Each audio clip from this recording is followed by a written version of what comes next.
Hey, y'all. Hey. We back. Why you gotta hold that note? I was trying to do the Nicki Minaj thing when she was like holding that note. I forgot what song. I forget too. Damn. Maybe it's Itty. Don't call me, y'all. Mm. And don't come for me, Barbs, because y'all be crazy. I know, y'all we love Nicki Minaj. We love her Minaj, so so much. Send Please. a bomb to my apartment. Please. Jesus Lord. Please. Anyways, Tinsel Town Tea. Yes, welcome episode back. 82. Yes, welcome back. Episode Yes. 82. Mm-hmm. We are, live. We're in to go. charge. Yeah. We thriving. Yeah. This is our second video again because we're back to video, as y'all can see. It's And we are so necessary. excited. We got a good show for y'all. We got an Yes. educational show for y'all. That's right. Gonna give y'all some knowledge or Yeah. whatever about the inner workings of a writer's room. Yes. And the different jobs, roles that you can have within a writer's room if you want to do TV writing. Exactly. And if you want to even be in a writer's room. So, Exactly. because y'all niggas can be doing shit yourself, and that's fine with me. But if you are interested in being in a writer's room, this is your episode to learn about the different roles within that. Yeah. So that's our main segment, getting to that later. Yeah. But starting with our would you rather, as usual. That's right. Would you rather be in a hot room with no AC or a cold room with no jacket or Ooh, heat? that is hard. So you have to deal with both with no aid to help it. I'm gonna go be better. with a hot room with no AC. I need, if I'm gonna be in a cold room, I'm gonna need something. Facts. I'm gonna need Hypothermia. excuse me, I'm gonna need something. Okay. And yeah, I can't. I mean, to be clear, both are very miserable. Both are hell. They truly Okay. on earth.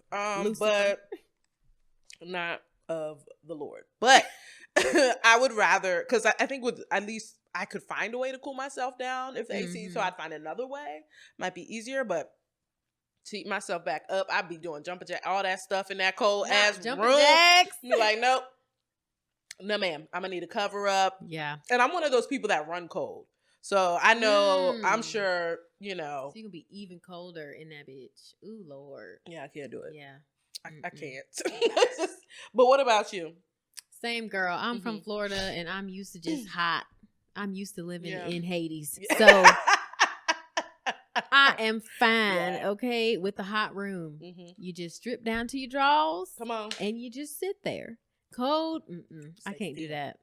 I would I'd freeze to death in 30-degree weather. Yeah. Like, not even 30. I'd probably freeze to death in 56-degree weather. That's probably like Yeah. where I will go into shock. Yeah. So, yeah. No. Can't do that. Absolutely not. That's not for us. That is not of the Lord, like you said, and that is not of us. That's right. Ooh, Lord Jesus. But a little plug before we move to our next segment. Yes. As you can see, we have the merch here. As usual, we have the cute little eco tote bags. That's right. So y'all make sure y'all check that out on tinseltowntea.com. Yes. Support. And then y'all know I gotta tell y'all to subscribe, like, rate, review. All of that. What else can you do? You can follow, like, comment, whatever. Okay. Do it all, okay? And do it right now. Okay, you got 20 seconds. Do it. All right? Okay, go. Yes. And following that plug, if it's your first time joining us, first of all, welcome.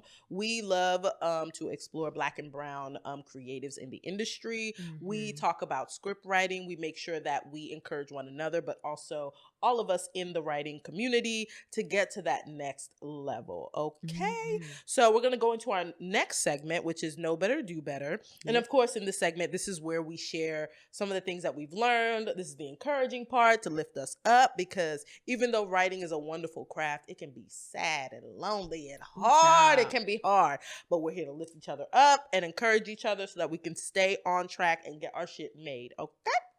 Facts. So the Know Better, Do Better, rework what you already have. So, a lot of us, especially if we're like suffering from writer's block, which is really, really fear in our minds a lot of time. We'll speak that. And we rebuke that fear and we're going to get writing. Yes. But rework what you already have. So I was reading an article. It's on screencraft.org. Check it out. And it's all about, and I'll make sure the link is in the description so you guys can just get to it. But basically, it's all about how right now, since we're coming off the pandemic, it's a perfect time to rework your feature into a TV pilot. Hmm. Particularly with the backlog, you know, everybody had all these big movies that were supposed to come out, and then everything had to shut down because of COVID. You know who was making stuff? TV. We all was at home watching, like eyeballs glued to the screen, like, okay, Netflix, give me more. Hulu, give me more. So it's a perfect opportunity if you already have those ideas. And honestly, you know, this can work with any sort of IP. We always talk about this. Owning, not only owning your IP, but having IP. So let's say like us, we have a podcast, right? Or if you have a book, if you have any other sort of writing thing that you want to rework to a TV pilot, it's absolutely doable. It's really all about making sure that you change the structure. Maybe keeping your main character as the main conflict, but making sure you understand the structure. So one of the things that this article really stresses is, one, read pilots. So whatever you're trying to change into something, understand the structure of what you're trying to change it into, because it's just a different narrative. Also, one thing that off of my top of the head, and also inspired by this article, is that understand how you can make a story continuing, right? So a lot of movies is the beginning, middle, and end. You have the climax and all of that. With TV, you have to make sure you can generate episodes. You know, they want to know that this has length and longevity. So make sure you understand structure, and make sure that you can make your story into something long form that can go for a long time, that people can, when you do have your writer's room speaking into existence, that people can pitch ideas that will help your character move forward, grow into the whole universe of wherever you're at. So that's one thing. And then also making sure that you just really sit with your characters and make sure that they're developed so that they are strong enough to carry a long form length. So those are just a few things. They have way more steps in there that to help you and really navigate it down. Again, work with what you have. A lot of us have written web series. A lot of us have written maybe sketches. Some of us have written all sorts of things, and we can really use what we have and the ideas that we have and really form it into a TV pilot. You can also do the reverse, right? You can take, if you have a TV pilot, if you want to do it into a feature film, just make sure you read those structure, and make sure you work your antagonists and your characters and all that stuff. So a lot of times it's not about reinventing the wheel. It's just looking at what you already have and putting it in a different structure. So yeah, rework what you already have. Sometimes we already have gems. It's just about putting it in the structure that we want. And in this case, this article gives you basically tips on how to turn a feature into a TV pilot. But it works across the board. So yeah, that's my Know Better, Do Better. All right, yes. Go ahead, educate the people, girl. Girl, we need it. Yes. So yeah.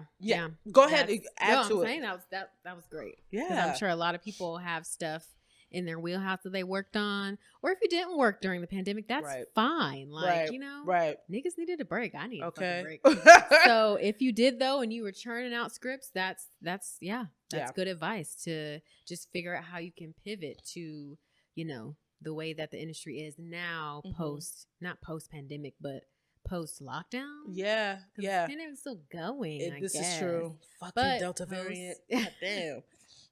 This bitch. Post lockdown ish. Yeah. So that makes more sense. So next we're gonna go into our news segment, and if you don't know, we pretty much go over the top news in Black and Brown creatives. We go to Shadow and Act, which is a trade publication that focuses on the entertainment industry with the lens on the Black community. Now, read your deadlines, read your varieties, read your Hollywood Reporter. Make sure you stay on top of things. This is where we like to get our news because we like and love that focus. So, in the news, I don't know if you guys were able to see over the weekend, the 4th of July weekend, the Tomorrow War, which came out on Amazon, logged really, really, really high numbers for Amazon. In fact, they're calling it their summer blockbuster hit, a mega hit for that. So according to this article written by Trey Mangum, per Screen Engine's post VOD audience survey, the film came in at number 1 for both the regular 3-day weekend and the 4-day holiday weekend. It ranks as the biggest live action streaming movie for the summer, starting with the summer reporting in May. So this is actually coming off of, there's a lot of other movies that will be coming out since we've, like you said, post lockdown. One of them that everyone I think is going to be anticipating is the Black Widow release, which is coming out of Marvel.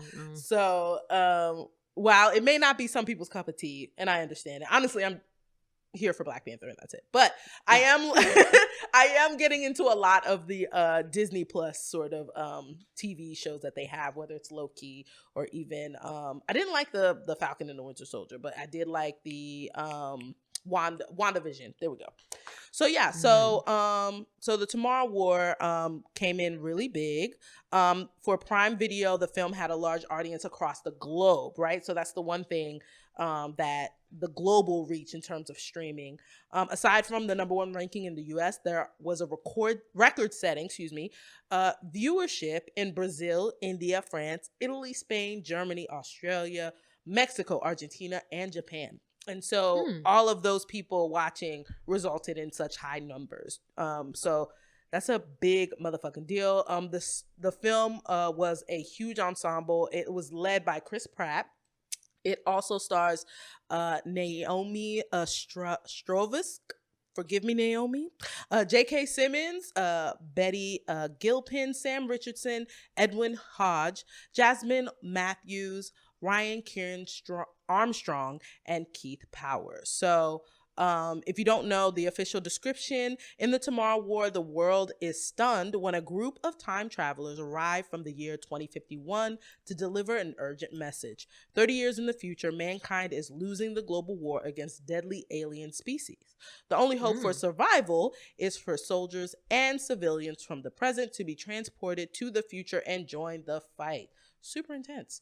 It was directed by Chris McKay and written by Zach Dean. So yeah, though that's kind of the news. I think it's pretty interesting. I think all this kind of shows that people want to watch movies more.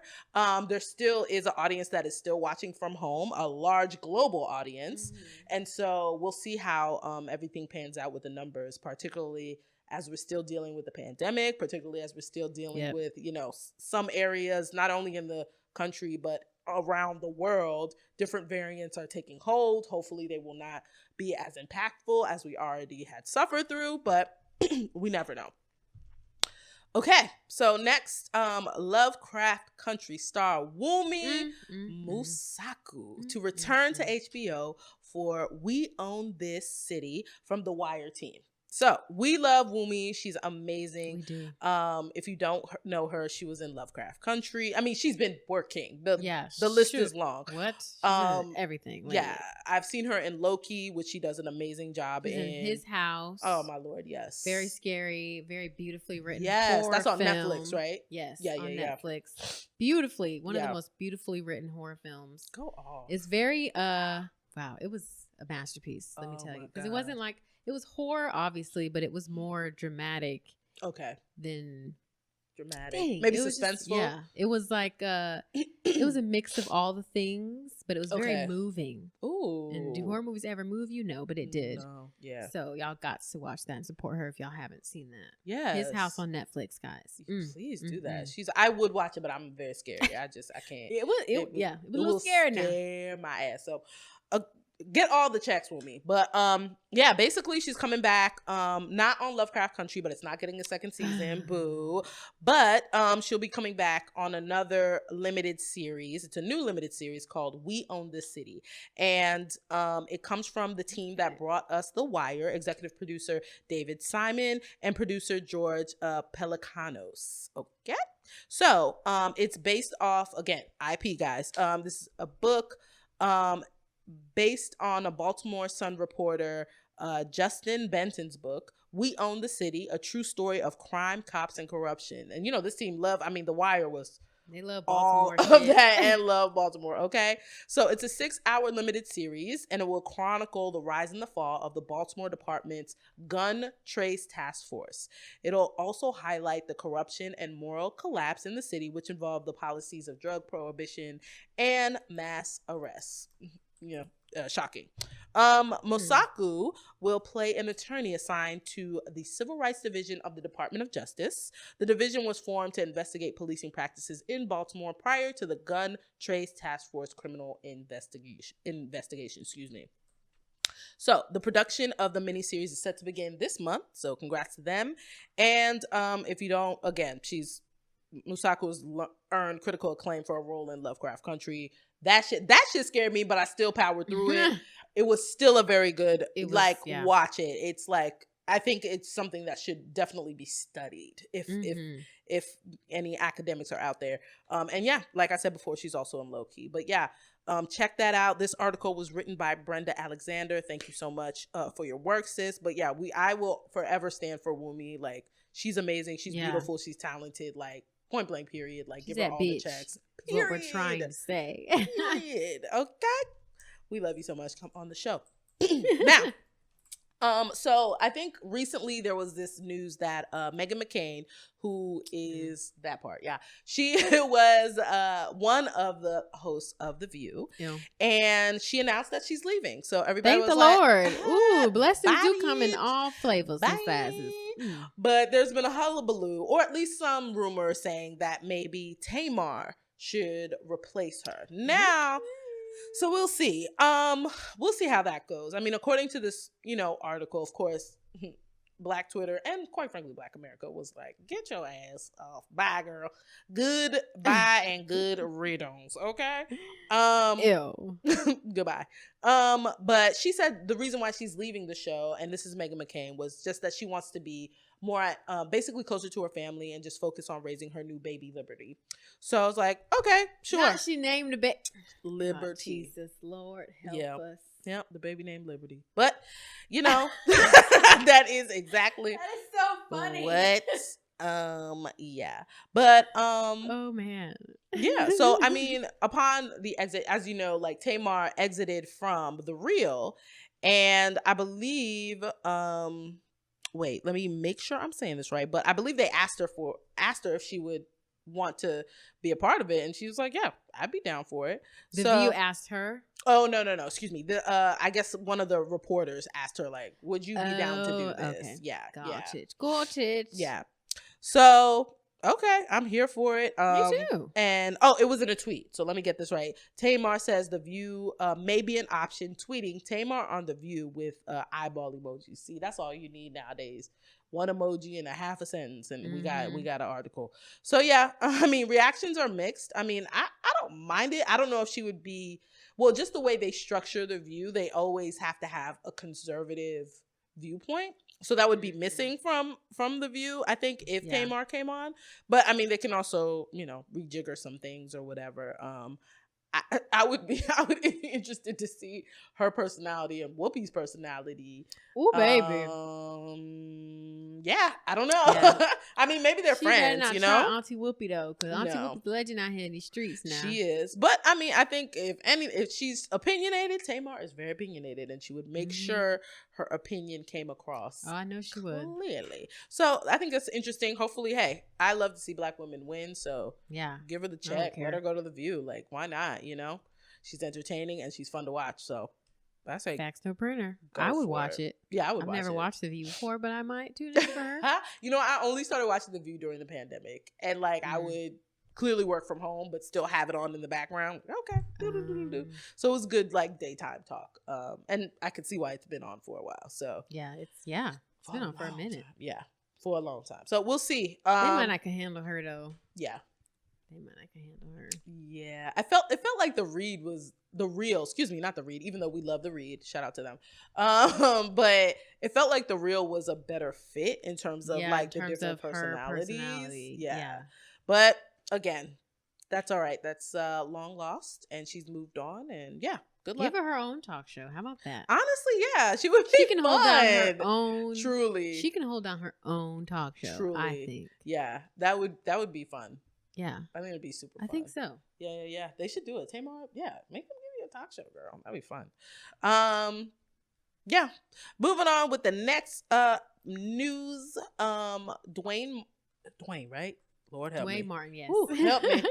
Help me. Dwayne Martin signs with Jada Pinkett Smith's Red Table Talk Productions to produce scripted and unscripted content. So congrats to him. Apparently, he's a longtime friend of the Smith family, and the actor is teaming up with a new production deal. So according to Deadline, Martin's famous for the roles in the Smith-produced television sitcom All of Us. And he has signed an overall deal, again, with the Red Table Talk Productions for scripted and unscripted. So there are 2 projects that they're already working on or under agreement for, let me be correct. Something called The Free Agent and Deal Detective.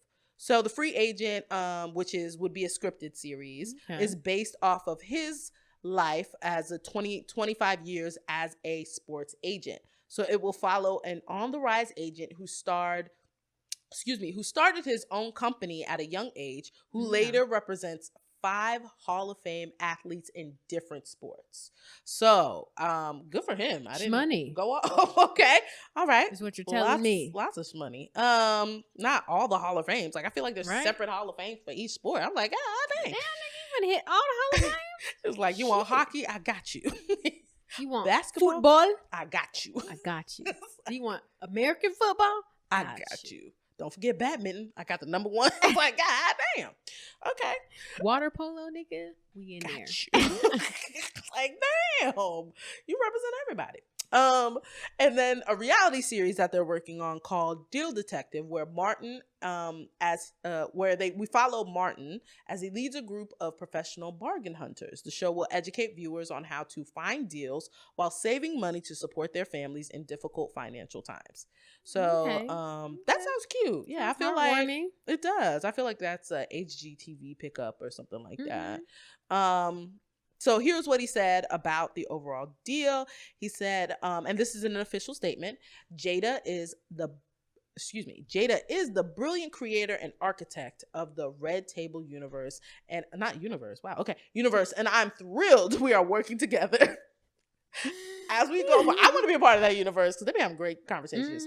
As we go forward with sharing part of my story, Jada has the unique perspective of having seen the journey unfold. I can't think of a better partner. So I'm excited to see what they make. I like Red Table Talk. Yeah. I would love, okay, if we really having a Red Table Talk universe, let's have different tables, honey. Like, right. I have a blue one. Blue, black, green. Yellow. Yeah. Come on. Like, we gonna do it. Not yellow. Yellow. Yellow Table Talk. Purple. Okay. That's when the Royals come in, they want to talk about something. Okay. So, yeah, I would love that. We can host the blue one. Oh. That's one of our little colors. Yes. Hey. Y'all need a blue Table Talk. Come on. We're available.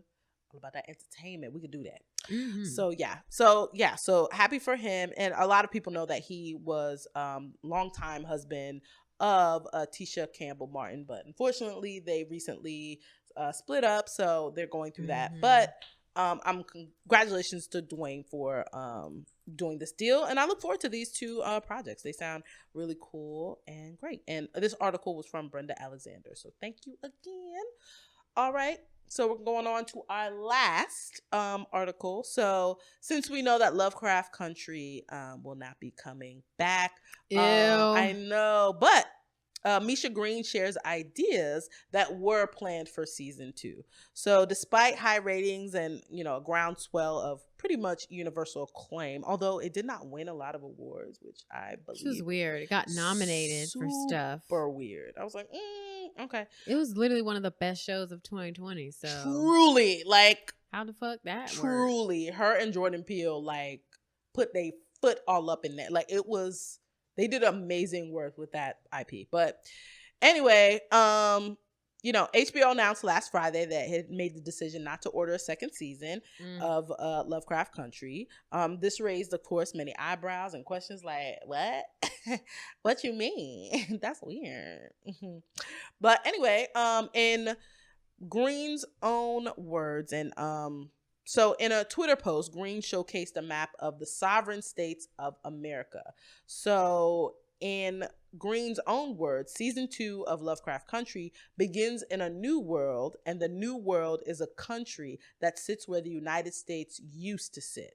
As depicted in the map, the sovereign states of America is divided into 4 different geological zones: the New Negro Republic, the Jefferson Commonwealth, the White Lands, and the tribal nations of the West. Well, I know where I'll be sitting. Right? I'm with the new Negroes. Okay? New Negroes for New Negro Republic. Y'all should see this. We're gonna share again. We got this all on Shadow and Act, but if you follow Misha Green on Twitter, you can see the map. Mm-hmm. It's pretty cool, actually. That would have been dope. All the blacks pretty much have the South, which makes I'm good with that. Complete sense. Yeah, take me back, child. Truly, give me some cornbread, and I'll be fine. Go. Okay. So this is what the kind of the world structure would be coming back on season 2, if there was a season 2. They're so lame for that. I would have been so stoked to see that come to fruition. What a concept. Truly. They're And so lame. I think she explained some of the territories, but like the White Lands is a territory that is completely overrun by zombies. Most of them of the slower variation. I was not expecting that. So I was like, ooh, okay. Where's the White Lands at? The White Lands is like, it goes from the top of Texas into the Midwest and then all the way out. So it's like goes out like to the right, if you will, or from the east on down. It's super, super interesting. I would have been all up in that. God damn. I would have. Damn, they brought in zombies. I'm like, God damn, which makes sense if you watch the show. Love a good zombies because there were monsters and everything in that show. But yeah, so check it out if you want to, see what Misha was thinking about the second season. Yeah, I mean, I guess it's really not coming out because she went ahead and released it, so there's no hope for. I know. I'm wondering something they bring. Well, if they don't bring it back on HBO, like if there's another network that would take it, but I don't know how that works. She's already released the ideas. Yeah, that's true. Man, dang. Fuck that shit.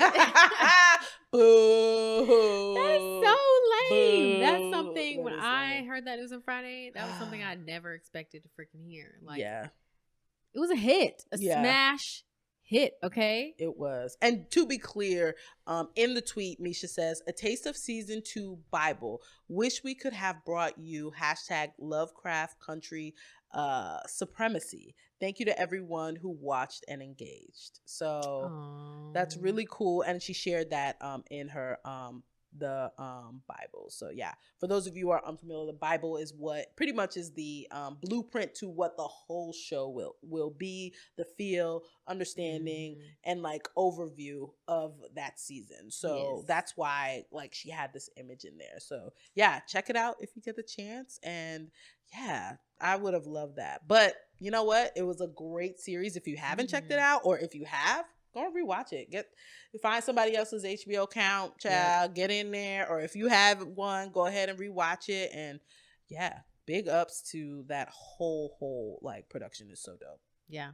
Everybody on there deserves all the coins and all the checks and all the jobs. Period. You know what? When one door closes, another one shall open. Right. All of them is getting checks. I don't care, from the kids on like all the actors. Like I know they circulating on so many projects because I mean, phenomenal. Like phenomenal. So yeah, I'm not worried about any of them, but just kind of like, what the fuck? Yeah. That they decided to make that decision. It's weird. Kind of stupid to me, but hey. They don't pay me the big bucks. Truly. To run the networks. That's true, but that's what they will now. They will. That. And I won't do dumb shit like that. That's okay. For sure. Come on now. Use your brain. But anyways, that is our nude news segment. Tinsel Town Tea After Dark. You know what? That's for the OnlyFans. Calm down. Y'all gonna have to pay extra for that. Period. Facts. Okay. You don't get that for free. Please. But yeah, we'll be right back with the main segment. And yeah, we're gonna teach y'all a little something. A little fun. All right, y'all. So we are back, still black, in case you were wondering. Clearly. So main segment, we're going to be doing a little bit of educational things for y'all, teaching y'all about the different roles within the writer's room if you choose to be in a writer's room, because, you know, you could be making your own shit. And if you are, I fucks with you. Yep. But if you want to be in the writer's room, which means that you are working on a show that is on a network, or like for a studio or something, then these are the different roles that you can have. Right. So we're going to get into that. And then later on, we'll talk about different tips and tricks for getting those entry-level jobs in the writer's room for those who are completely out of, that whole space and don't know how to get in. So, yeah. But, I mean, there's so many different ways. These are just some ways to get in. We'll get into that. All right. So I will be reading first from 2 different books that helped me when I first started teaching myself screenwriting. The first book is Write to TV, Out of Your Head and Onto the Screen by Miss Monty Cook. Yes. Great book. So much information in here. Just to give y'all a little blurb, because this book is actually dope as fuck. Nice. So this is the 2nd edition, because obviously as, the industry changes, she has to keep updating the editions because things change. So this is the 2nd edition that came out in 2019. Okay. So fairly recent. Yeah, fairly recent. But yeah, in the book, she kind of gives you all the information. Plus, she has different quotes from different people in the industry, jam-packed in there as well. So she talks about kind of an overview of the TV industry, how Hollywood works. She talks about spec scripts, how to write them, gives you all the tea on them. Nice. She talks about how to get your scripts read, so pitching, invitations to pitch, and just all of that stuff. Then she kind of talks about situational comedies, sitcoms, sitcom structure, outlining a sitcom story that you want to write. So a sitcom episode, scripting your sitcom, formatting, all of that stuff. Other types of TV comedy like sketch writing, writing animation, writing for late night, stand-up, and all that stuff. Then she talks about drama, so plot-driven dramas, character-driven dramas, formatting for your drama. She talks about creating your own original series, talking about how to write a pilot, finding original premises, selling original ideas. She even talks about made-for-TV movies. Let's go. She has a whole chapter on made-for-TV movies. She talks about characters. She talks about tapping into the tween market. Come on. Okay, because we don't be thinking about the different markets. Listen, CW got all them shows. They sure as hell do. They tapped in for show. She talks about dialogue, rewriting, pitching ideas for existing series and TV movies, pitching your own pilot, writing web series, writing for reality TV. She talks about agents, managers, entertainment attorney. She talks about the WGA, which is the Writers Guild of America, writing teams, how to get work as a TV writer, which we should probably do an episode on that. I think that would be cool. That would be great. Talks about like getting an interview to get into the writer's room. What to do after you got a job in the writer's room. She talks about networking and then other things that you can do to succeed. So all of that is in this one book, and she is a vet in the industry, and she has a bunch of quotes from other vets in the industry in these little like boxes or whatever. So I have learned a wealth of knowledge just from this one book. Awesome. And this is only one book that I'm going to be reading from. I might order that. Ooh, no, I'm telling you, definitely. I'm telling you, when I've learned so much stuff that I wouldn't have known because I'm not coming from the industry. Right. So this is like all the industry, tea, basically. Yeah. And then even teaching you like about screenwriting as well. So she's giving you the Tinsel whole Town Tea. I know that's right. And then the other book that I'm reading from is Writing the TV Drama Series, How to Succeed as a Professional Writer in TV by Pamela Douglas, her 4th edition, which came out pretty recently as well, 2018. Okay.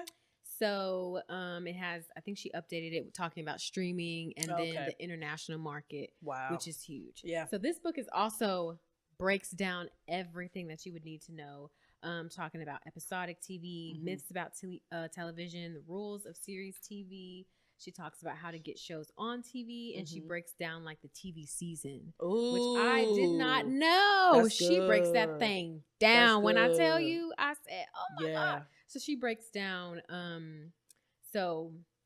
kind of a chart about the traditional 2-year development and production schedule for shows and new pilots. That's dope. That knowledge y'all need, okay? Yeah. I'm telling y'all, that was so important. That's really helpful. It is super helpful. Because it's help you be strategic. Yes. So she talks about that too, about how to be strategic with your shit. She talks about how to classic script is crafted. Script is crafted. So since this is about drama series, she's talking about drama series, writing your own episodes, outlining.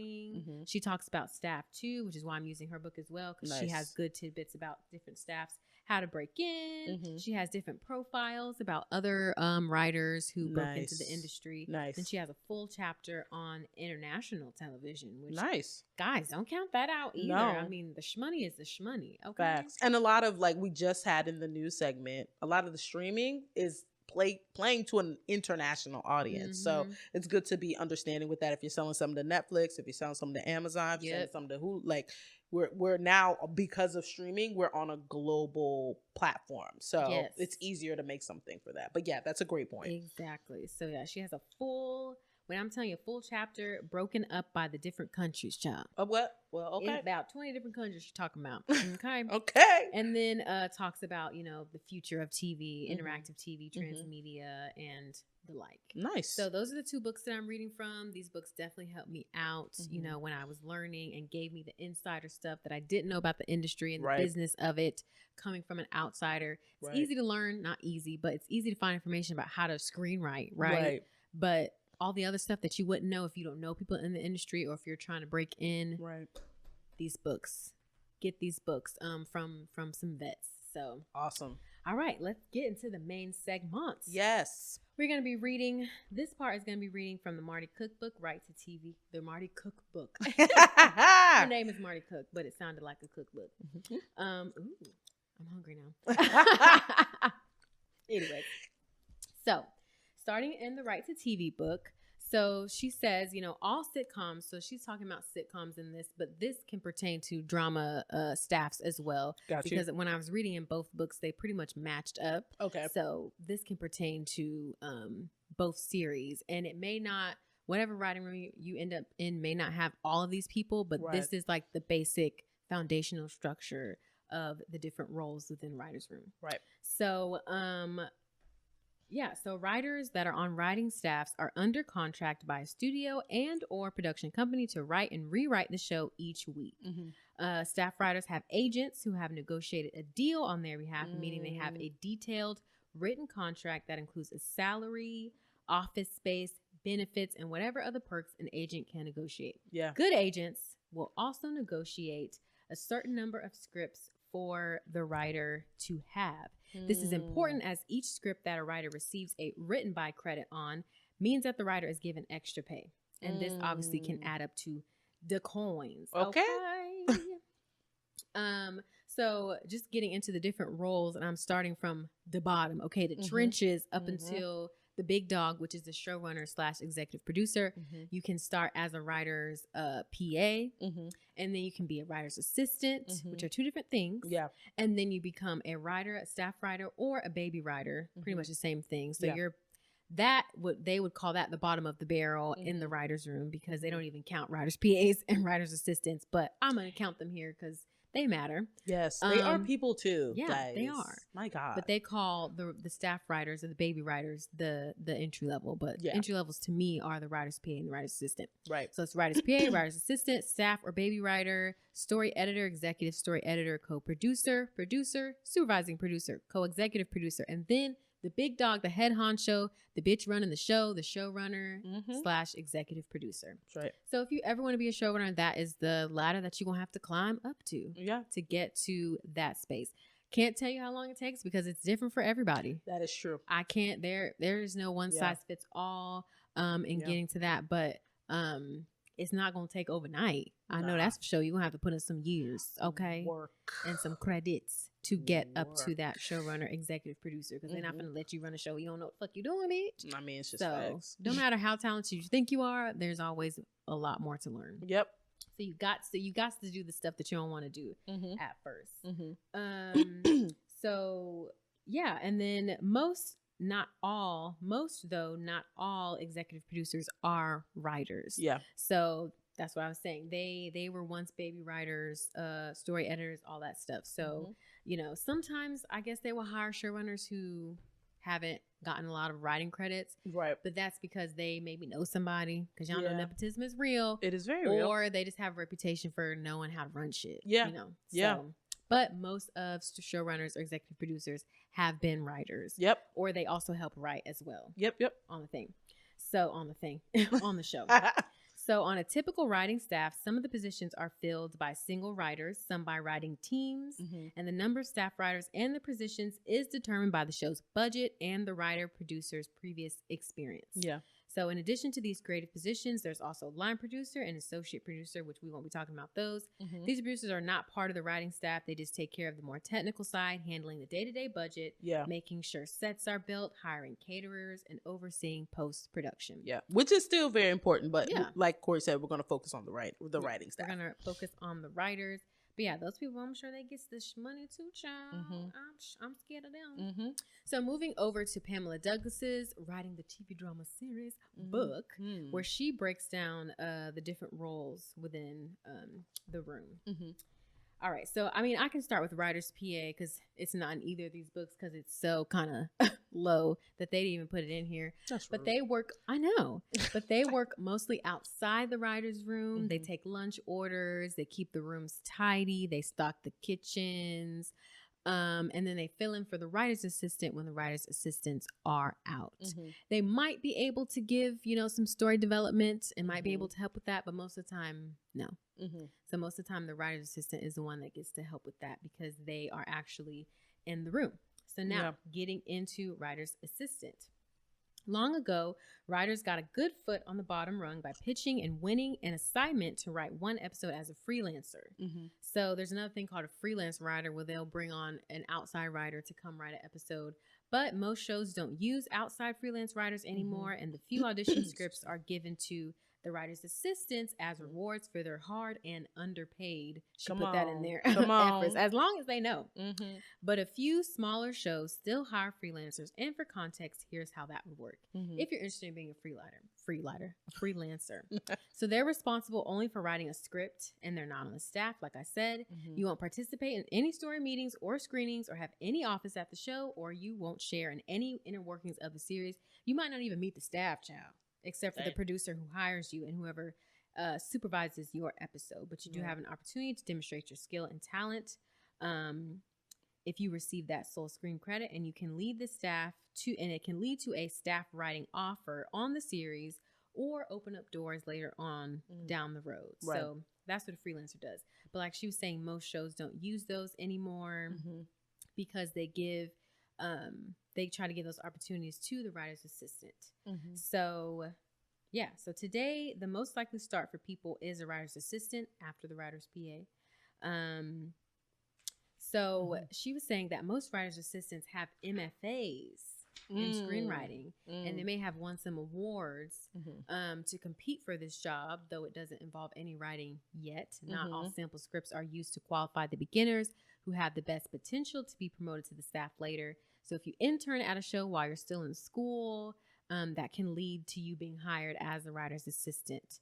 But if you can't intern, you're out of school, which a lot of people are.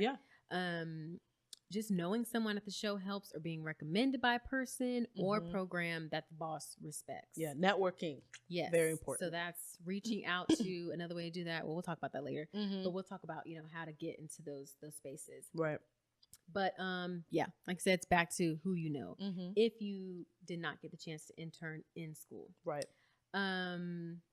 So it's like this position is like a hospital residency after med school for a new doctor. Nice. In addition to helping the flow of script revisions and anything else that enables the staff, a writer's assistant may be invited to observe the work of the writer's room. And that's the first step to being ready to write for the show. If an episode assignment opens up, it's usually given to the writer's assistant who understands the tone and the style of the show because they have been there helping all season. Right. But since the script is a one-off and not part of the job contract, compensation follows the Writer Guild's minimums. So whether the job is a rare freelance assignment or in effect freelanced to the assistant, you should expect probably, and this was back in 2018, 2019, $39,000 for story and teleplay. And these are just approximate figures. Okay. That's not. Yeah, that's not bad. That's not bad. Yeah. But, make sure you're a member of the WGA too. Yes. Yeah. Definitely make sure. That's a whole nother process, another episode. Child. Ain't that the darn truth, child. Oh my gosh. But that is if you end up, getting to write one of the episodes as a assistant. So if something opens up, they'll give it to you. Right. But other than that, we can't tell you the exact salary that a writer's assistant would make because I'm sure that it varies. Yeah. But let me see. Maybe she might have it in here. Nope, she don't got it in here, which is meaning that it probably varies. Mm-hmm. But so you start off writer's PA, and then you can move to an assistant, and then from there, if you did the damn thing, you'll move to a staff writer. Right. They'll invite you to become a staff writer, sometimes called a baby writer, and that is someone who's never been on a staff before. Because even if you're a writer's assistant, you're technically not on staff. They don't qualify you as on staff. And a lot is at stake because you're up or out by the end of the season. Yep. So let your expectations be to learn, grow, form relationships, and write every assignment exactly as needed. So this is kind of where you're proving yourself a little bit more. So don't be fucking around, bitch. Is basically what she's trying to say. Know the assignment. Understand the assignment. Okay. So if you're given one scene to tighten, don't think you'll grease any wheels by restructuring the entire script or rewriting scenes on both sides unless the boss says that it is okay. Depending on the size of the staff during a season, you might be given one script to write, especially if a senior writer is available to supervise. That means a senior writer will advise you at every stage, but that person is also standing by to write the script if you can't. So basically they're like, here, bitch, write this, but I'm going to still take it from your ass if you can't do it. And I'm going to be watching you like a hawk while you do it as well. So that's really some baby writer shit. Yeah, because she said no one has time to wait while you figure it out. Ooh. And if the staff is small and you're on top of your craft, you might even write 2 episodes that are credited to you. So if you are on your shit and you're doing the damn thing, they might throw you another episode to write. That's right. So staff writers receive regular salaries according to Writers Guild minimums. A writer on a primetime network show is paid more than $4,000 per week, which is $16,000 per month. Wow, that's that prime time money. But your contract might be limited to 10 weeks or less with an option to renew you for the rest of the season. Off network, some beginning salaries are much lower, and if you write a script, the fees will be credited against your salary, so you won't see any additional payments until you go to the next step. Well, all right, so gotta pay your dues, I guess, if that is the route that you want to go. Yep. So after you pay your dues as a little baby writer or whatever, you move into story editor, and then after that, an executive story editor. Right. So, as a writer advances in a series, his agent negotiates a new title every season. So a story editor is for people who are beyond staff writer, but how far beyond depends on the size of the staff and the showrunner's style. That's real. So, for example, a story editor may be a virtual beginner or one of several seasoned writers on the show, where everyone except the executive producer is a story editor, or the puzzling title, the executive story editor, may even indicate the head writer. So, in any case, story editor doesn't mean someone who sits and edits stories all day. Like other rungs on the ladder, it indicates a writer who does all stages of an episode, from breaking stories through outlines, through first drafts, and rewrites. So generally, a story editor would expect to write 2 original episodes in a season and might be asked to polish or re-dialogue scenes in other people's scripts. Right. So if you're first trying to break in and your pitch meeting is scheduled with a story editor, though, see if you can change to someone higher.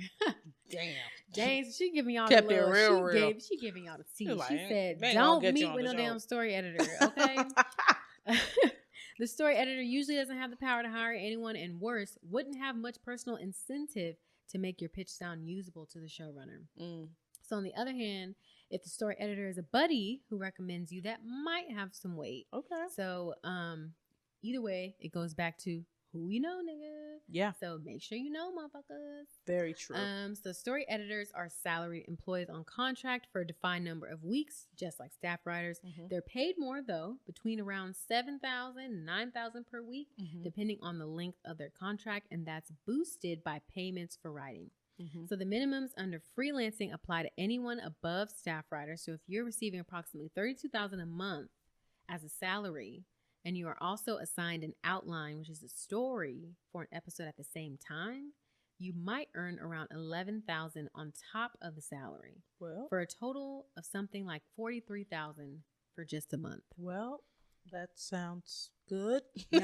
For a month. Dang, My that's crazy. God. Some people make that in a year. So Yeah. that is a blessing. That is foremost, truly a okay? blessing. Yes. Yes. But she said before you get carried away with trying to pay off your student loans, Child. you'll only see a fraction of it. Your agent takes 10%. Federal, state, and local taxes may add to 40% or more. She factoring the taxes for you. She really like, listen, look here. You think you rich, ho? No. Because Uncle Sam, he gonna come in and take his cut, okay? Back, okay?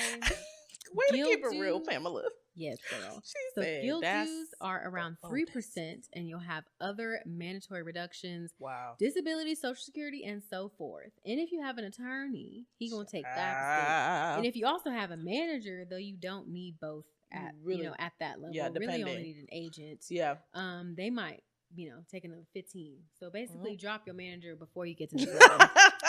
And all of that comes out of the gross, which is off the top, before you even see a dime. So you won't even see the original check. That goes to your agency. And then they take out their share, and then they'll mail you an agency check off of the money. Mm-hmm. And then if the shows get canceled, then writers are frequently out of work for months at a time. Mm-hmm. And they, as they used to say on a cop show, be careful out there. So, she hit him with the take care. Pamela, take girl, care. I like sis. She kept it real I with like you. Sis. She said, listen, let me give you the real, the for real. She said, hit a real tea. All right, so moving on to producers, which would be after story editor title. Mm-hmm. So, but you're going to see a lot of people that have producer credits, but they don't all do the same job. Some are line producers. Right. We talked about the tech people dealing with equipment, schedules, budgets, crew personnel. Others are writers who have risen to the producer title but have nothing to do with physical production. So their job is to write and rewrite, much like the story editor, and some are hybrids, but mainly writers, though they interact with production, especially casting and in creative sessions with the director and editor, and have a presence on the set. So typically producers are invested in forming the season and are responsible for the quality of the episodes along with the showrunner. Right. So if an episode needs to shoot tomorrow and a script has last minute problems, no matter who wrote it, a producer may be the one up all night rewriting, though the credit would likely remain with the original writer. Well, so not taking screen credit is one of the courtesies that higher level staff members traditionally give lower staffers. Oh, that's fair, because they got all the credit. So they like, go ahead, girl. We good. Yeah, so that's nice. Producers on the set are also expected to rewrite on the spot if a scene isn't working or the director or actors have a problem with the speech or action. So sometimes, to be quick. So sometimes this involves staying out with the crew past midnight in the freezing rain. Offsetting the long hours is not only the satisfaction of having influence over the shape of the series, but frankly, good money. Hey. So producers normally are not salaried in the same way as story editors. They may have points, which is a partial ownership expressed as a % of profits, and producing fees for episodes that air. Okay. So this results in a bookkeeping oddity in which producers might work all summer without compensation to put a show on the air in the fall, but then pull in hefty sums each week that an episode airs. Well, so give and take, it sounds like. Yep, give and take. So at this level, the studio may be looking at you to create an original series, which is where you would go into a supervising producer, which is still a writer. Some supervising producers actually run the writing staff or even virtually run the show, while others spend the entire season writing and rewriting episodes like everybody else. If you're breaking in, you're likely to pitch to someone with this title. Okay. Though your deal will need approval from the executive producer, this office usually has the power to give you an assignment and guide your script. All right, well. All right, so that is supervising producer, and then we're getting into the big hunchos, the Monty make hers. Okay. Let's the go. Showrunners, executive producers, co-executive producers. So executive producers come in all sizes, and it's not unusual for title promotions to create a glut at the top of a series that's been around for years. Most of these executive producers are simply writers. But two other categories share this title, and you want to know who's who when you go to a show, especially if you're making a first contact. Yep. So some shows have 2 tracks at the very top.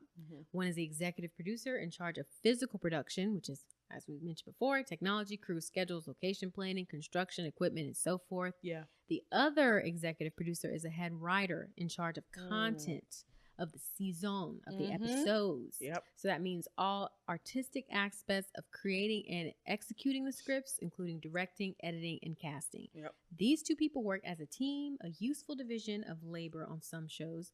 And occasionally you'll also see an executive producer credit for a star with the clout to be called the ultra grand exalted poobah, but don't expect that person in the writer's room. So that's why a lot of the times when you do see TVs and movies, you'll see one of the actors as an executive producer, but they don't really do much up in that thing. So among all the executive producers, only one is the showrunner. That's right. Often that's the person who created the series from its original conception and may have written the pilot, though that's not always the case. Yeah. And she said, if I could bless your early career, I'd say, be part of a staff where the showrunner is a great writer, because you'll want to honor that experience in your craft anywhere you work ever after. Wow, with all that competition, I heard the opposite. I was like, there's showrunners that can't write. They out here like, employed and paid. Like, they getting that coin. That's what you call being a master finesser. Oh, child, they in every industry. I'm like, how dare you? And they are getting to the shmoney. That is real.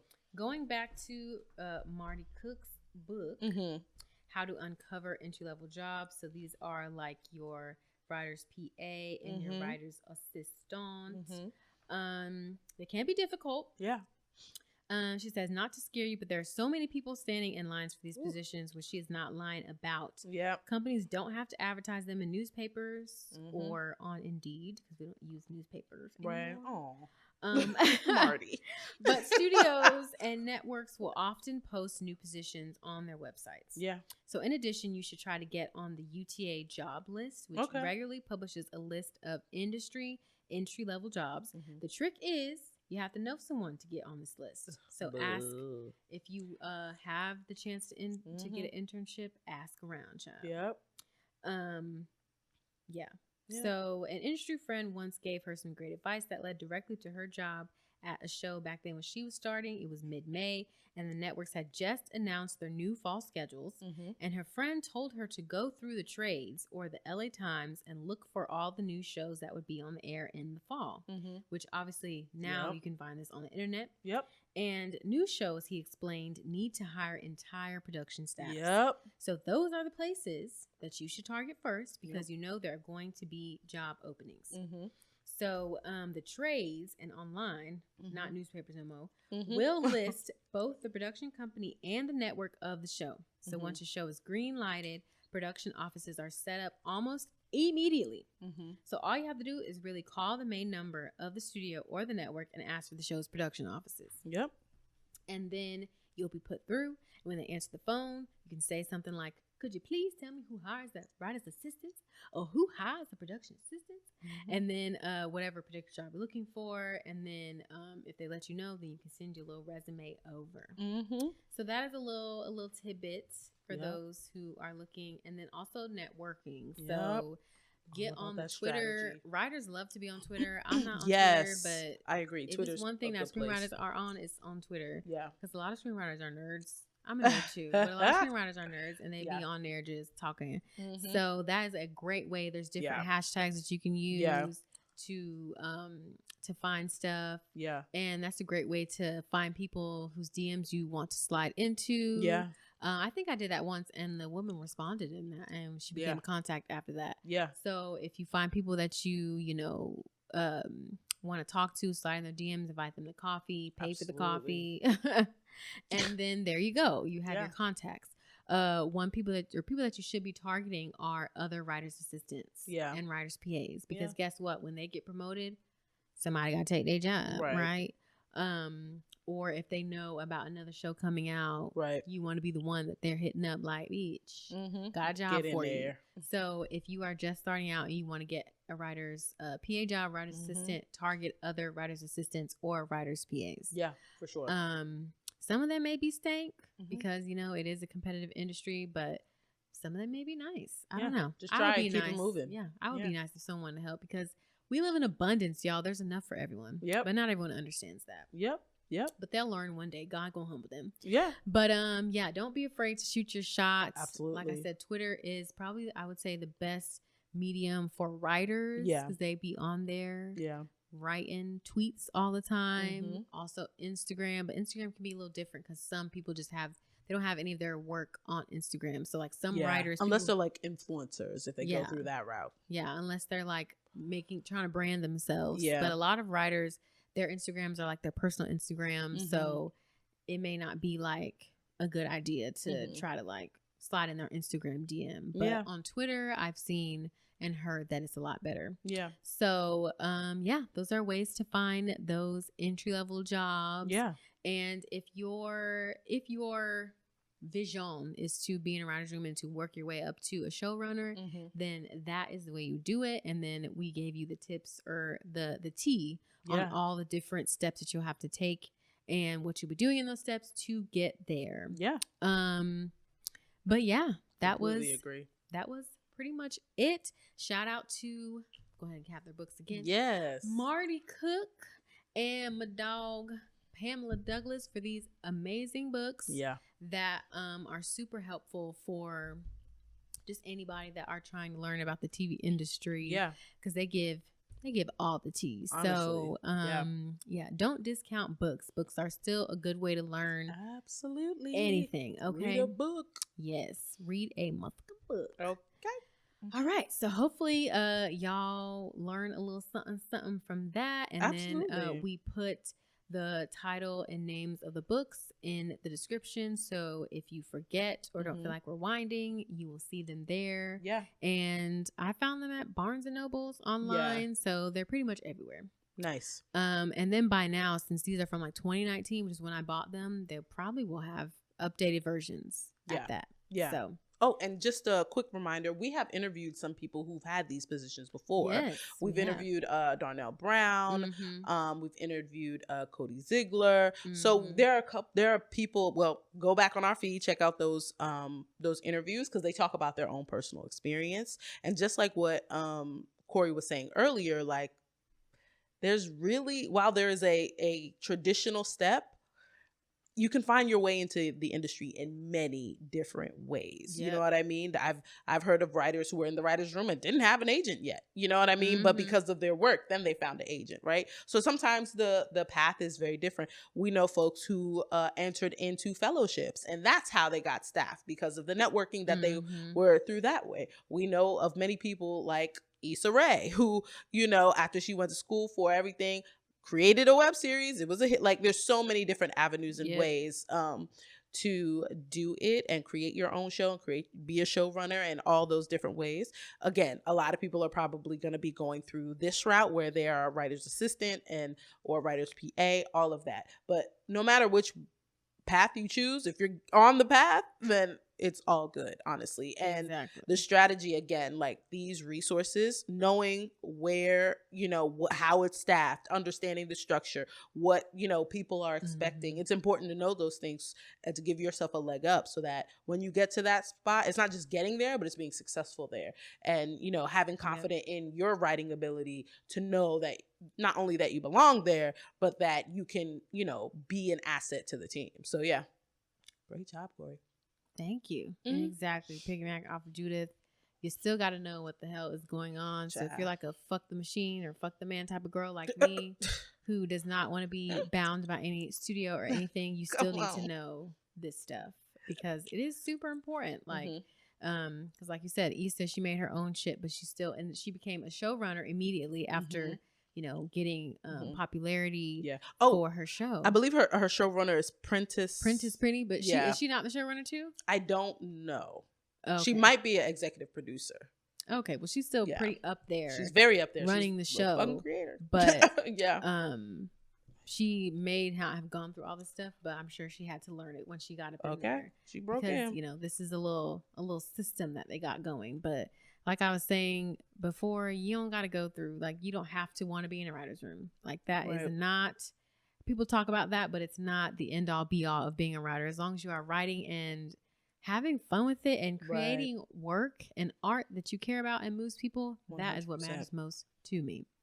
But for those who are interested in taking that route and learning more and working for studios and stuff, this is good information to have and 100%. to know about. 100%. All right. And that is the end of our main segment. Yes. We can just go ahead and hop into our Niggas You Should Know segment, Yes. which is our last segment, Hey. highlighting some niggas that you should know. Truly. And I am starting with Dwayne Martin, which y'all should already know him. Yes. But y'all should already know my dog. But like we were talking about before, shout out to him for signing his deal with the Red Table Talk production team Universe. Come on. So he is an actor. You've probably seen him in Out All Night, which was an NBC comedy series. That was his first TV appearance, and it starred Miss Patti LaBelle, child. Come on. Vivica A. Fox and Morris Chestnut. Come on. He was in the Boyz II Men music video, I'll Make Love to You. Come on. History. He was a cast member with Vivica A. Fox and John Cryer in the short-lived Fox sitcom Getting Personal. And he portrayed TV reporter Robert James on All of Us, which I had just started rewatching that like a couple months ago on Hulu. Mm-hmm. It was with Lisa Ray, and it was created by Will and Jada Smith. Oh, okay. Yeah, so it was that little show with talking more so about like being a blended family and stuff like that. So he then guest starred on his then wife, so Tisha Campbell Martin's sitcom Rita Rocks, and on the Paul Reiser show. So he was also in White Man Can't Jump and Inkwell Above the Rim. He was in The Seat Filler with Kelly Rowland, which I remember watching that back in the day. Wow. And he was in the BET comedy The Real Husbands of Hollywood. That shit was funny. It was hilarious. That was so funny. Hilarious. So crazy. And then he was also in the New Edition story portraying Lowell Silas Jr. Oh, I didn't know that. Okay. Yeah, I remember him being in there, but I am 100% sure he was doing his shit. Absolutely. And he was also in LA's Finest, which just got canceled after 2 seasons. Oh, which was that Bad Boys spinoff with Gabrielle Union and Jessica Alba. He was a main cast member in that, but it got canceled. But it doesn't matter because, like I said, he just signed this deal, so he about to be making his own shit. To the project, and I would say he is a well-known figure, you know, to Black folks. In the industry. I have seen him since I was a child, so y'all should know who he is. But just in case you didn't, right? Y'all gonna know now. All right. Look out for his stuff on the Red Table. Red Table Talk Universe. I love that. He quoted by saying that. What a brilliant mind. All right, thank you for that. I'm going to let you guys know I'm reading this off of Shadow and Act, but this is a recognition. My nigga you should know is Suzanne Douglas. Unfortunately, she has passed on recently. I believe by today of this recording, I saw the news of it. But if you don't know her, she's known for her roles in The Parenthood, and she passed away at 64. Beautiful, beautiful woman. So the news first was reported and broke by Essence on Tuesday. And after Douglas's cousin, Angie T, took to Facebook to announce her passing. They wrote, Suzanne Douglas, a beautiful and talented actress, made her transition today.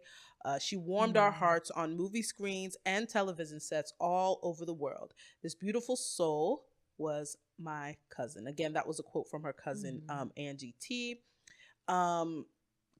Continues beautiful, but yeah, so if you don't know her, her work, first of all, Douglas was a Chicago native, and she earned her bachelor's degree from the Illinois State University before earning her master's in music from Manhattan School of Music. Her career covers a lot of movies and television. She had a role in The Inkwell, Jason's Lyric, and How Stella Got Her Groove Back. Her role in Tap earned her an NAACP Image Award in 1989 for Outstanding Supporting Actress. In 2015, Douglas played Cissy Houston in the Lifetime biopic Whitney. In 2019, Douglas starred in Ava DuVernay's When They See Us on Netflix. She also made appearances on shows such as The Parkers, The Cosby Show, The Good Wife, and Touched by an Angel. So, Suzanne Douglas, beautiful, gorgeous, gorgeous woman. She was amazing, a great talent. She will be missed, and she is definitely someone you should know. Definitely give her flowers, and definitely like go back and look at some of the work that she was in, and like really look at her craft. So yeah, may she rest in power for sure. Yes, faux show. She will be sorely missed. Okay. Yes. All right, so that is the end of the show. Another episode. Guys, another episode down. Yes. Getting closer and closer to our 100. I know. We still trying to figure out what we're going to do, but just know we finna turn up, okay? For the 100 episode, and that's on who? That's on Mary Had a Little Lamb, but also on Period Network. Hey. Oh, that's how we do. So thank y'all for listening. Like I said, all the resources will be in the description. And hope you guys learned something. Happy writing. Keep writing. Keep writing. Keep doing what it do. Yes. Like I said before, get some merch. Check out the website. Continue to engage. Yeah. Like you guys have been doing. We are so just happy for all the support that we continue to get from you guys.